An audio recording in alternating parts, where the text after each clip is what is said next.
지금 제가 채팅창을 보고 있습니다. 세월호 기획 첨몰설에 대해서 듣고 싶으십니까? 여러분 저를 가르치려고 들면 안 돼요. 사회생활은 배우겠습니다. 그리고 정치, 이념 배우겠습니다. 여러분은 여객선에서 있어서만큼 저를 가르치려고 들면 안 됩니다. 제가 제 인생을 걸고 여러분들하고 맞짱 뜰 준비가 돼 있어요. 그러니 들으십시오. 아시겠습니까? 네. 저는 국정원과 청해진 의원의 관계에 대해서도 오늘부로 제가 정리를 해드리겠습니다. 양지회입니다. 퇴직한 국정원 직원들, 즉 블랙 요원과 화이트 요원이 있는데 저는 국정원 애들을 많이 알아요. 이 블랙 요원들은 이름이 없습니다. 근데 그들의 처우를 보장해주기 위해 만든 이 우회가 바로 양지회인데, 그러면 청해진 의원과 국정원이 엄청 친하냐? 아이러니하게도 이 청해진 의원에서 세월호를 도입할 때 끝까지 반대했던 자가 바로 국정원이었습니다. 왠 줄 아세요? 그건 당연히 이유가 있어요. 국정원이 여객선과 무슨 연관이 있습니까? 사실은 국내선에 있어서만큼 국정원은 지분이 없습니다. 국정원은 제가 담당했던 배, 그 배에 저는 국정원 요원들을 태우고 항로 점검, 북한 도감청, 그리고 국경 많이 다녔었습니다. 예. 근데 왜 제주도 배를 국정원이 관리하게 되었는가? 여러분들은 알지 못하는 진실이에요. 사실 중국에서 비행기가 제주도로 직항이 생기면서, 그리고 중국 상하이에서 제주도로 오는 크루즈선이 뚫리면서 중국 놈들이 제주도로 오게 된 겁니다. 2012년부터.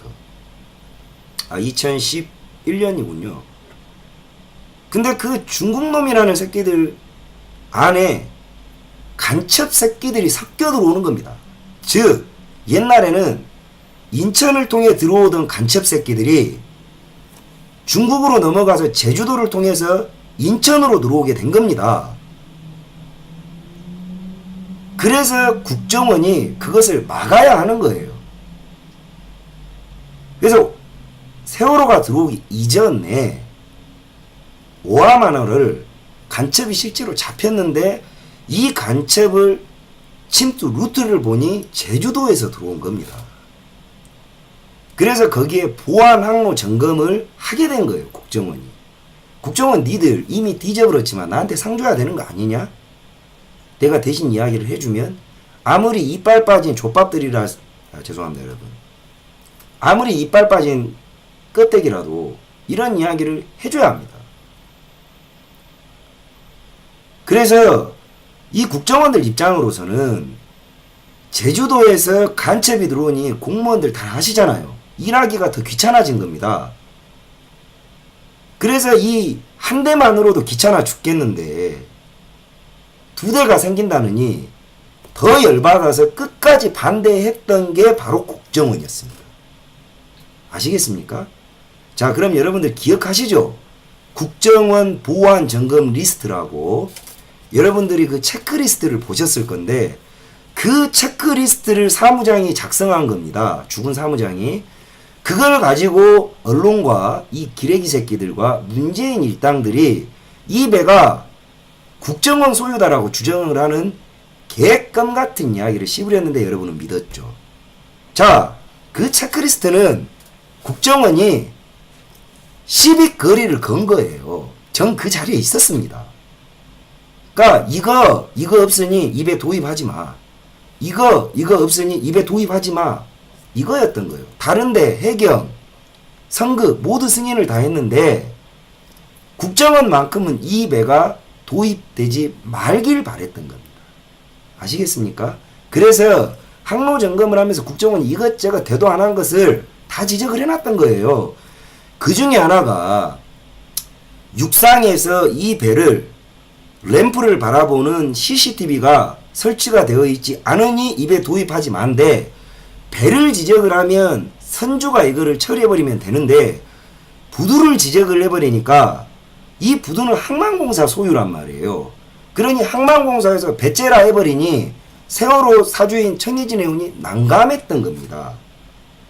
자기 돈을 준다 해도 이 항만청이 그리고 항만공사가 그거 안 해요. 그러니 다투다가 오히려 국정원 때문에 예정된 취항일로부터 2달이 늦게 취항됐던 배가 바로 세월호입니다. 아시겠습니까? 이게 세월호가 일어나게 된 일련의 과정의 팩트예요. 근데 여러분들 어떻게 생각하세요? 이제 알고 나니 우리나라 기레기와 김어준과 그리고 문재인 일당들이 얼마나 소름 끼치게 지들 멋대로 소설을 썼는지. 그러면 저한테 이런 질문 하실 겁니다. 넌 이제까지 뭐 했냐? 내 깜빵 갔다 왔습니다. 여러분들 덕택에. 진작 말을 하지. 여러분이 언제 들어줬어요? 이제 유튜브라도 좀 하고 유명해지니까 여러분이 5,000명이나 봐주지 않았습니까? 야, 그래도 어디 국회에다가 보내봤습니다, 여러분. 안 들어주더라고요. 그리고 회사를 잘렸습니다. 이게 제가 오늘의 이 방송을 하기까지 걸린 시간이 4년입니다.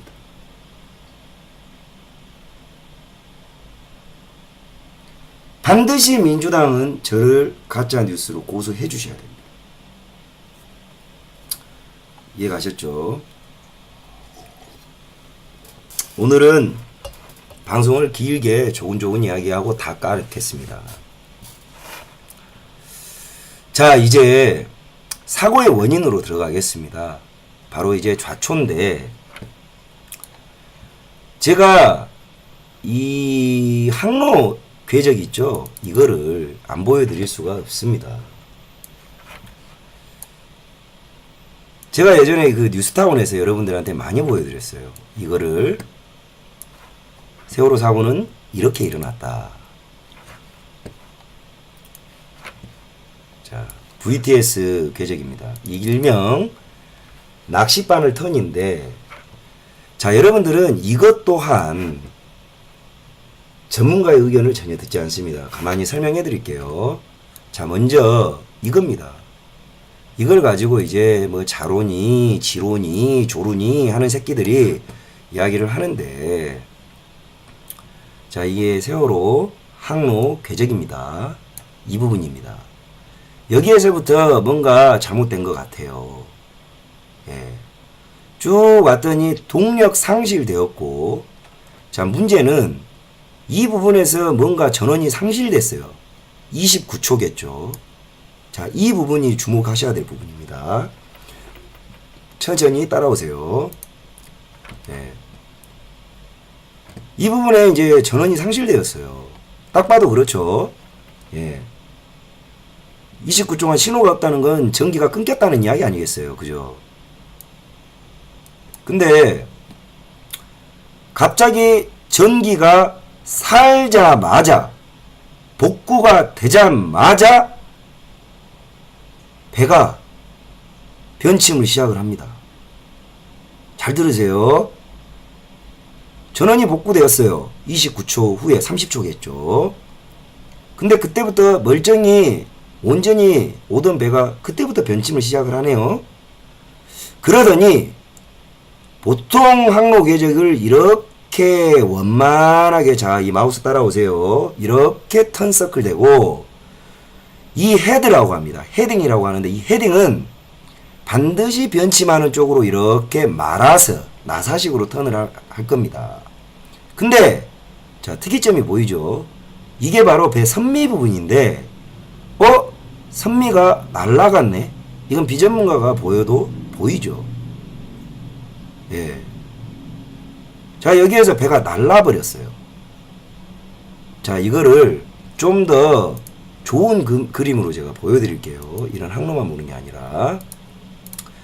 저 항로를 정리해 놓은 게 바로 이겁니다. 예. 자, 속도 17노트입니다. 엄청 빠른 거예요. 자, 나왔죠. 8시 48분에 정전으로 전원이 꺼졌대요. 그리고 약 한 30초간 비상 배터리로 전원을 복구했답니다. 30초간 전원을 상실했어요. 전원을 상실하고 나서도 15노트로 배는 가고 있었습니다. 그랬더니 8시 49분에 여기에는 안 나오지만 아까 항적상 배가 튄 겁니다.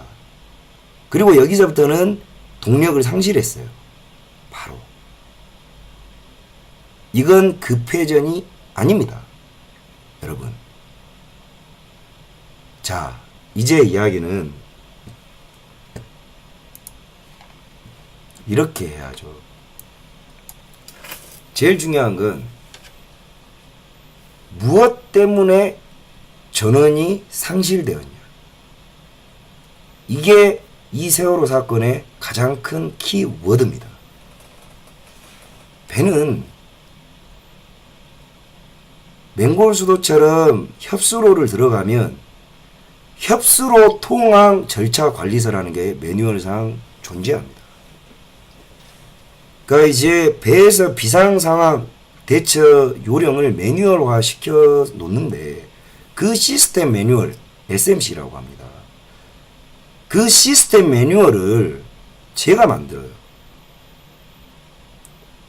그걸 IASM 코드라는 국제 룰을 바탕으로 해서 모든 표준 매뉴얼화 시키는 것이 업무의 표준화, 시스템화 존재해요. 배는 기계처럼 일을 해야 되기 때문에.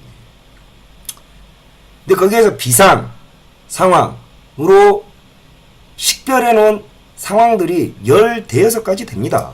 이를테면 화재, 충돌, 퇴선, 협수로, 농무, 안개가 많거나 아니면은 여러 가지가 있어요.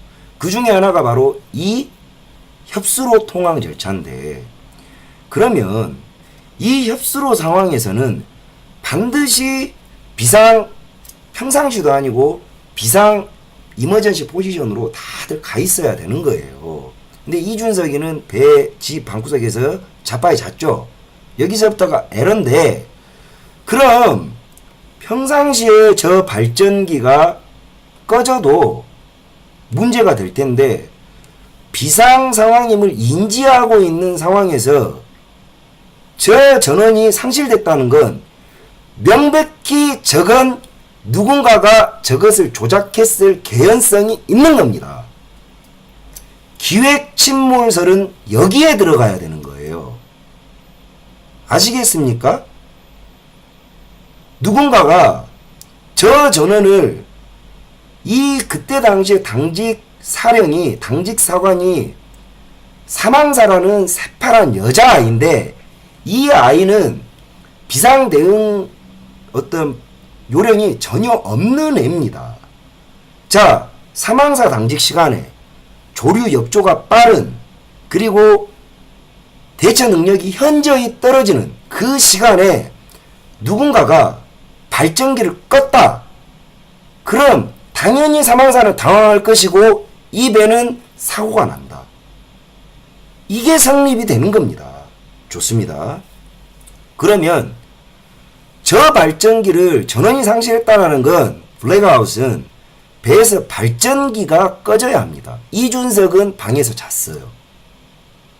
자, 그럼 명백히 VTS 항적상, 그 다음에 VDR 로그상 전원이 상실되어 30초간 상실됐다라는 건 명백한 팩트입니다. 그럼 이 전원을 누가 껐냐는 거죠. 그럼 이 전원을 끌 수 있는 사람이 누구냐죠. 당연히 그 시간에는 기관실 당직자가 있습니다. 3등 기관사, 오일러, 기관장이겠죠. 자, 이들에게 발전기가 꺼졌냐, 껐냐, 이 두 가지를 물어야 합니다. 근데 저는 당연스럽게도 기관실에서 이 발전기를 절대 끄지 않았습니다.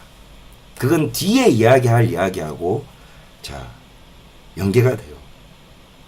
왜냐하면 발전기를 끄면 기관장이 제일 먼저 의심을 받는데 그런 짓을 할 리 없죠. 그럼 기관장이 아닌 누군가가 이 발전기를 끌 수 있는 상황을 만들어야 한다면, 자, 발전기가 꺼지는 조건은 정해져 있습니다. 이거죠. 여러분이 달리기를 한 100m를 한 20초에 끊는 속도로 달렸어. 근데 갑자기 여러분 몸에다가 100kg짜리 아령을 툭 던져봐요. 여러분이 달리기를 할 수 있습니까? 그 앞에 주저앉아 버립니다. 이것을 오버로드라고 합니다. 즉, 발전기라는 것은 부하를, 모멘텀을 두면서 점진적으로 차는데 그 렌지가 있어요.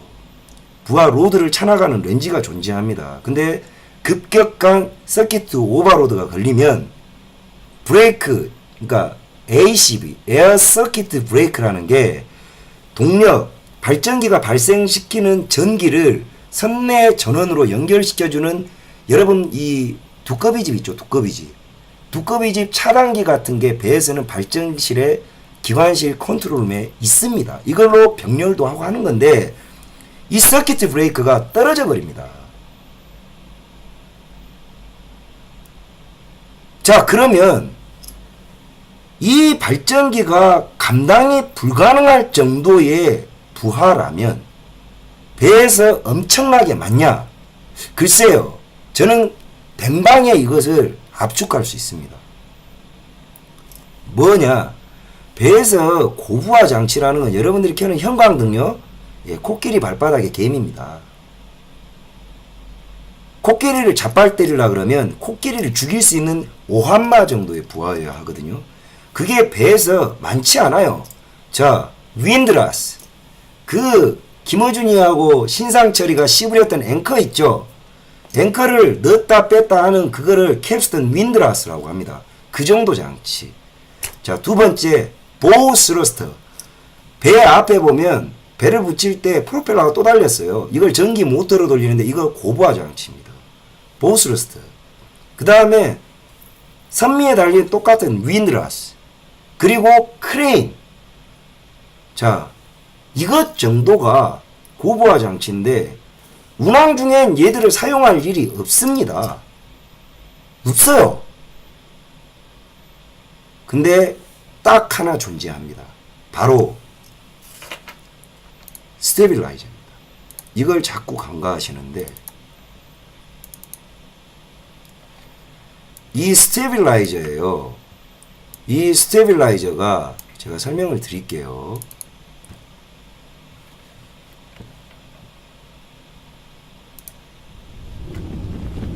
죄송합니다. 예, 방송 사고였습니다. 예. 자, 이 스테빌라이저가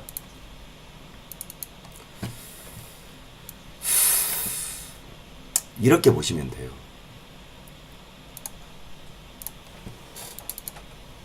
이 그림이 가장 잘 설명을 해놨더라고요. 보이십니까? 이게 이제 스테빌라이저인데, 자, 이게 배입니다. 이 부분이 지금 좌연으로 기울었네요. 스테빌라이저는 무게추가 아닙니다. 날개예요, 날개. 지금 보시는 이게 바로 스테빌라이저입니다. 이 날개인데, 자, 기억하십시오. 이 장치는 화물선에는 선주 옵션이기 때문에 굳이 달 이유가 없습니다. 자, 이게 날개인데 왜 배에 날개가 달렸어요? 이러죠. 여객선이기 때문에 이 날개가 달려 있습니다. 그러면 이 여객선에 달린 날개는 무슨 역할을 하나요? 여러분, 배가 화물이 입달린 게 여객선입니다. 예. 화물이 입달린 게 여객선인데, 여객선은 파도가 치면 좌우로 흔들면 배멀미를 많이 하고 말 그대로 손해가 커요. 그러니 이 날개를 펴서 롤링 피칭, 배가 꿀렁꿀렁 하는 것을 저감할 목적으로 이 장치를 법적으로 강제하지 않습니다. 고급 크루즈 선박, 군함, 기동성이 좋아야 하는, 그리고 급격히 평형을 유지해야 하는 특별한 선박, 그리고 여객선에 선주가 돈을 투자해서 이 장치를 답니다. 자, 그러면 이 장치는 밥 처먹다가 아무 때나 펴는가요? 그렇지 않습니다. 매뉴얼이 존재해요. 이 장치를 펴려 그러면 설명해 드렸다시피 첫 번째, 파도가 쳐야 합니다. 즉, 배멀미를 할 정도로 날씨가 좋지 않아야 합니다. 그리고 두 번째로 속도를 반드시 줄여야 합니다. 왜냐? 이렇게나 빨리 가는 상태에서 이 날개를 펴면 어떻게 되겠어요? 배에 들어가 버립니다. 동요한단 말이에요. 그래서 스테빌라이저 운영 절차를 보면 메인 엔진을 슬로우 다운 한 다음에 충분히 속도를 줄여서 안전하게 스테빌라이저를 전개하고, 전개각이 있어요. 전개각으로 충분히 한 다음에 이미 이 스테빌라이저를 펼 정도 되면 당연히 파도가 쳐서 난리가 났는데 저렇게 19노트 정도로 쏠 수 있는 배가 없겠죠. 그러니 스테빌라이저를 전개한다라는 건 배의 속도를 슬로우 다운하는 것이 같이 따라오는 겁니다. 누구도 저렇게 빨리 가는 배에서 스테빌라이저를 펴지 않는단 말입니다. 이걸 그 잘나신 세월호 특조위가 저한테 반박해야 돼요. 죄송합니다. 자, 이 스테빌라이저는 멀미를 저감시키거나 동요를 저감시키지 않는 목적으로는 펼래야 펴지도 않고, 자, 이 스테빌라이저를 펴면 된방에 무엇이 손해인가? 저항이 늘기 때문에 기름값이 많이 들어서 이거를 이렇게 폈다? 회사에서 그 선장 잘립니다. 기름 많이 썼다고. 된방에 어브로그라고 적는데 매항차 사용 기름을 회사에 보고합니다. 근데 회사에서 이 스테빌라이저를 펴고 한 항차 다녀왔는데 기름을 20톤을 더 먹어요. 톤당 얼마입니까? 그러면 왜 기름 더 먹어서 조사가 들어갈 것이고, 아, 모르고 스테빌라이저를 폈습니다. 그 항해사 잘립니다. 아시겠습니까? 근데 자, 더 이야기를 조금만 더 깊게 들어갈게요. 잘 따라오셔야 됩니다. 마지막 방송이 되고 좋습니다. 자, 근데 이게 좀 골 때려요. 이런 식으로 돼 있단 말이죠. 잘 보이실런지는 모르겠습니다. 이게 지금 여객선에서 보여지는 스테빌라이저. 예, 잘 안 보이십니까? 예. 보시면 이게 이제 여객선입니다. 여객선의 이 스테빌라이저요. 이렇게 펴져요.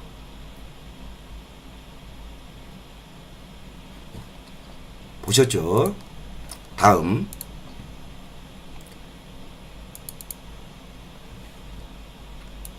이게 세월호 사고 당시의 선박 선체 모습입니다. 이게 뭐 같습니까?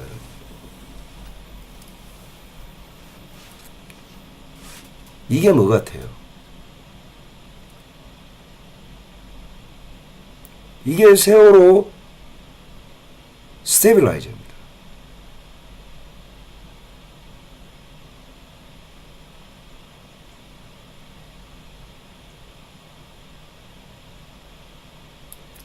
아무도 이 스테빌라이저를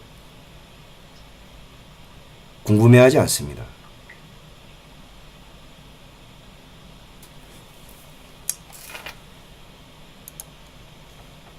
그 잘난 김어준과 신상철 이 씹새끼들은, 신상철이가 선박 전문가라고요?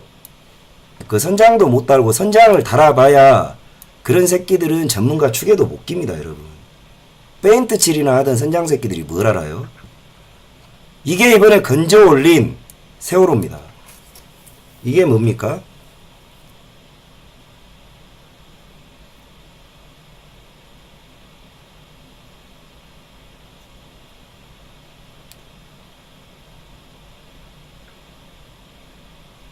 아직 펴져 있는 겁니다.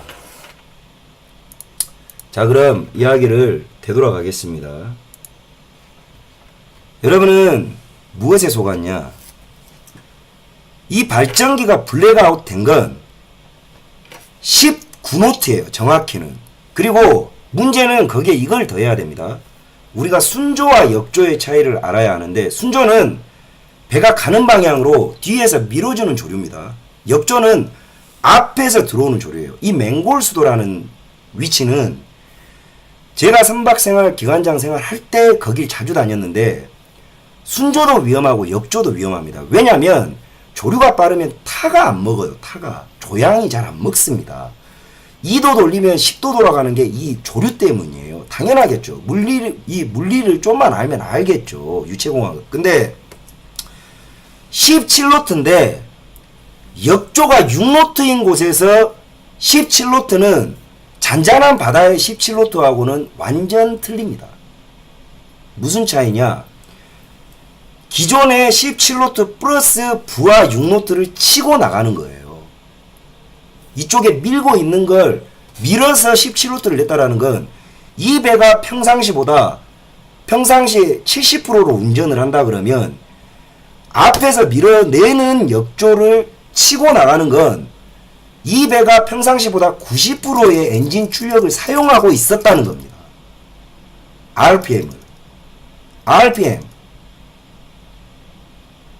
RPM도 모릅니까? Revolution per minute? 분당 회전수. 즉, 이 배는 속도는 조속과 이 바다 속도와, 바다는 속도는 순조도 있고 역조도 있고 늘 변해요. 여러분들이 다니는 고속도로처럼 멈춰있지 않는단 말입니다. 도로가 움직인다고 생각하셔야죠. 근데 이 속도를 낸다라는 것은 엔진의 회전수와 슬립 그리고 저항 모든 것을 감안해서 나오는 거 17노트인데, 이 17노트가 여러분이 악셀 밟듯이 고정 RPM에서 나오는 게 아닙니다. 즉, 이 배가 평상시보다 분당 회전수는 엄청나게 돌아가고 있었다는 이야기예요. 즉, 이 배가 평상시 17노트를 냈던 RPM이 450rpm이면 전 장담하지만 맹골수도를 이 시간대에 지나갔을 때 510rpm을 초과했을 겁니다. 굉장히 오버로드로 가고 있었다는 거예요. 근데 자, 17노트와 역조 6노트면 실제적으로 이 배와 선체에 부딪히는 조파 저항은 20노트를 상회하는 속도입니다. 아시겠습니까? 근데 이렇게나 빠른 배에, 더더군다나 저항을 부딪히고 있는 배에 이 스테빌라이저는 잠자리처럼 말 그대로 몸에 붙어 있는 겁니다. 선체에. 근데 이거를 편다. 어떻겠습니까? 그런 저항을 속도 하나 줄이지 않고 모두 이겨내는 힘이 필요합니다. 맞습니까? 아닙니까? 평상시보다 줄여도 힘들고 부하를 많이 먹는 장치인데 평상시보다 월등히 엄청난 힘의 부하 저항이 당연히 있었을 거예요. 자, 여기서부터는 제가 상상을 해보겠습니다. 왜냐? 이 세월호 사고는요, 기술만 안다고 갈 수 없어요. 이 선원들이 가지고 있는 특유의 정서들을 모두 알아야 합니다. 분명히 누군가가 이 스테빌라이저를 펴질 이유가 전혀 없는데 폈단 말이에요. 그자가 범인입니다. 그자가 범인이에요. 왜? 그 맹골수도에서 스테빌라이저를 펴야 될 이유가 기술자의 입장에서 단 1%라도 있었다면 전 그냥 업무상 재해라고 할 겁니다. 다시 설명드렸죠. 그날 날씨는 너무 좋았습니다. 파도가 치지 않았어요. 근데 왜 스테빌라이저를 펴죠? 이 범인을 세월호 특조위는 알고 있어요. 또 설명드릴 겁니다. 예. 이걸 편 겁니다. 폈어요. 편이 발전기가 블랙아웃 된 겁니다. 당연히 블랙아웃이 안 될 수가 없어요. 꺼져버렸겠죠. 블랙아웃이 되면 엔진은 돌아갑니다. 엔진은 돌아가고 24V짜리 전원이 들어와요. 그리고 비상발전기가 바로 서킷 연동이 돼가지고 58초 정도 걸리는데 이 배는 좀 빨랐어요. 보통 1분 이내에 전원 비상 이머전시 제너레이터가 돌아가서 ACB까지 투입되는 걸 1분 이내로 하라고 레귤레이션상 정해놨습니다. 근데 이 배는 좀 빨랐죠. 30초니까. 근데 이 비상발전기는 이 배는 뒤집히기 전까지 여기 이 당시에 블랙아웃 됐던 메인 제너레이터는 복구 안 됐을 겁니다. 안 된 채로 가라앉은 거예요. 이건 기관장이 고백해야 합니다. 말 그대로 최소한의 동력 그리고 최소한의 이 엔진 그리고 조명만을 복구할 최소한의 전원 복구 장치인 이머전시 제너레이터만 자동적으로 복구된 거예요. 그러면 이 기간의 30초간의 브릿지에 있었던 사망사는 어떻게 됐을 것 같습니까? 이 점 중요합니다. 사람 심리가 개입되는 점이에요. 분명히 멀쩡히 맹골수도를 들어가서 초임 사망사기 때문에 굉장히 그 여자애 지금 빨리 와야 돼요. 얘 석방됐어요. 너 고백해야 된다. 너 이 여자애 지금 석방됐습니다. 내가 얘를 찾을 거예요. 아시겠습니까? 좌고 우고 없어요. 정신들 차리셔야 돼. 여러분이 긴장한 사망사 여자아이였다고 생각해봐요. 얼마나 식은땀이 났겠어요. 근데 갑자기 전원이 꺼졌어. 바로 패닉이 왔을 겁니다. 소리를 질렀겠죠. 난리를 쳤을 거라고요. 자, 근데 같이 있던 나이 많은 조타수 입장에서는 이게 새로울 것이 없어요. 왜? 발전기 꺼지는 거 이 사람 배 30년 타는 동안 한두 번 겪어본 거 아니거든요. 그래서 이 여자아이가 여기는 제 그냥 추론입니다. 이 여자아이가 발광하는 것이 굉장히 짜증스러웠을 거예요. 더더군다나 충분히 이게 가능한 게 이 선박은 사관과 부원으로 나누는데 대학을 졸업한 초임 사망사는 군대로 치면 소위예요. 소위. 근데 얘는 병장이야. 뭐 원사라고 쳐. 그래서 말 안 듣습니다. 둘 사이가 분명히 좋지 않았을 거예요. 이건 내피셜입니다. 예. 분명히 말해요. 이건 내피셜이라고. 이걸 지들이 고백했어야 돼요. 이 둘 사이는 좋지 않았을 겁니다. 근데 블랙아웃이 되고자 여자애가 소리를 지르고 난리가 났을 거예요. 근데 조타수 입장에서는 새로울 것이 없어. 시큰둥했고 왜 지랄하는 거야? 이 정도였을 거란 말이죠. 자, 근데 스테빌라이저가 펴지면서 이게 중요해요. 얼만큼 펴지고 발전기가 꺼졌냐. 이 지점을 찾아야 합니다. 가르쳐 드릴까요? 이걸 다 놓치고 있어요.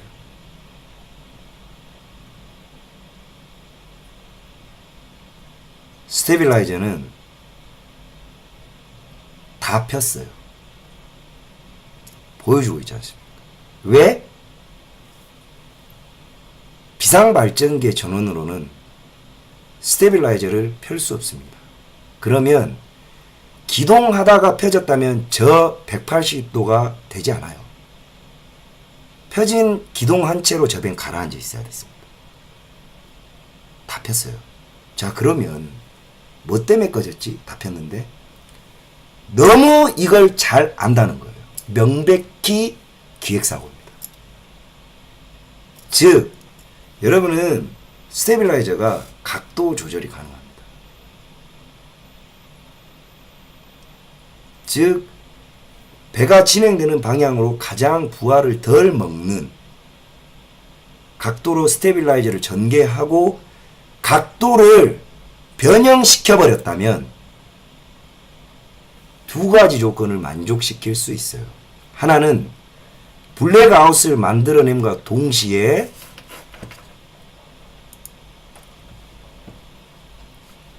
이것까지 가능합니다. 바로 이 낚싯바늘 턴.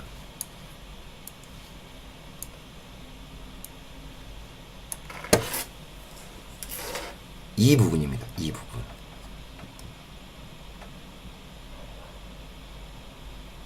선미를 날려버린 거예요.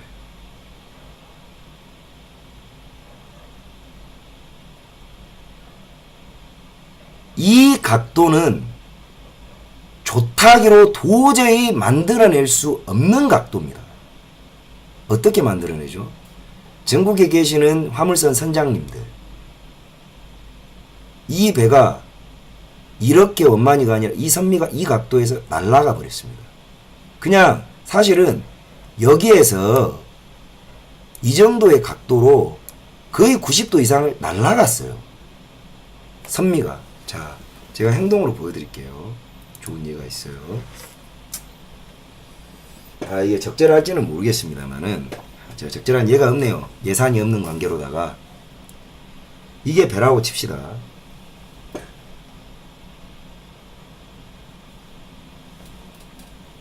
이게 배라고 쳐요. 이게 배죠. 자, 이렇게 빠르게 가고 있어요, 여러분들. 가고 있는데 물살은 이렇게 있는데 여기에 이제 날개가 펴졌잖아요. 이게 선미 방향이 있지 않습니까? 근데 이 배 각도, 날개 각도가 이렇게 되면 어떻게 되겠어요? 앞으로 가서 이렇게 뜹니다. 선미가 떠요. 이 선미가 뜬다고요. 그러면 배 헤딩은 고정된 채로 스테빌라이저가 양쪽에서 키를 먹이면 어떻게 되겠어요? 배가 이렇게 있다가 키를 먹이면 돌라고 하면서 이렇게 기울겠죠. 이렇게 기운단 말, 이렇게 기울어요. 이렇게. 배가 이렇게 되기 때문에. 여기서 이제. 이렇게 되면 여기에 대방경사 뭐 어쩌고저쩌고 하지만 이 선미 자체는 여기에 헤드에 마주오는 부하를 먹기 때문에 머리는 빨리 돌아가고 선미, 푸푸는 위로 향하려고 이 스테빌라이저가 쏘기 때문에 어떻게 돼요? 헤딩은 박히고 선미는 들어 올려지고 튕겨버리는 겁니다. 이렇게. 이해가 가십니까? 이게 어려워요? 이건 시뮬레이션으로 100% 증명이 가능해요.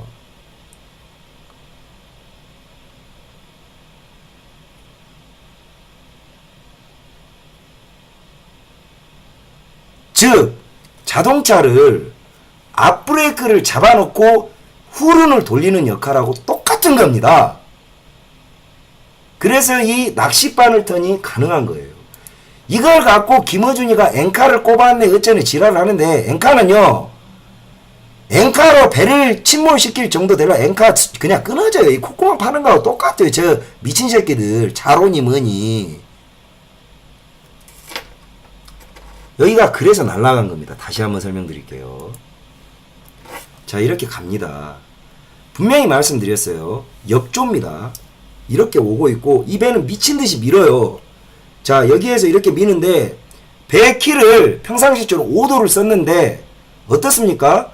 5도를 썼는데 미는 힘이 많으니 스테빌라이저는 펴진 채로 스테빌라이저 각도가 틀어져 있었다면 여기는 이 선수 헤드를 누르고 이렇게 틀면 여기에 대방 경사가 생기기 때문에 여기는 짓눌러지는 힘이고 여기는 빨리 올라가라는 힘 때문에 선미는 들리고 이렇게 튕깁니다.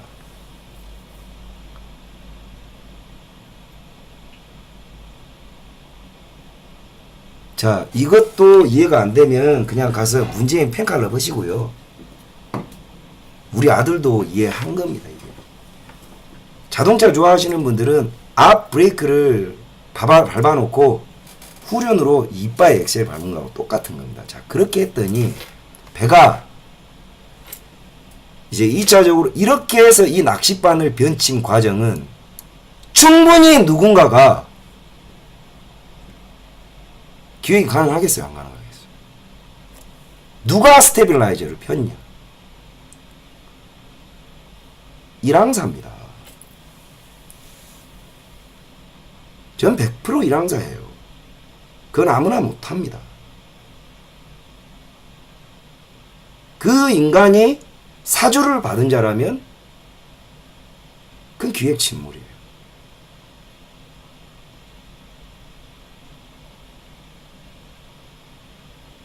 그 인간이 정말 업무상으로 이 짓을 할 이유가 1도 없어요. 그럼 이거를 예를 들어서 단순히 3등 항해사가 이 스테빌라이저를 폈다?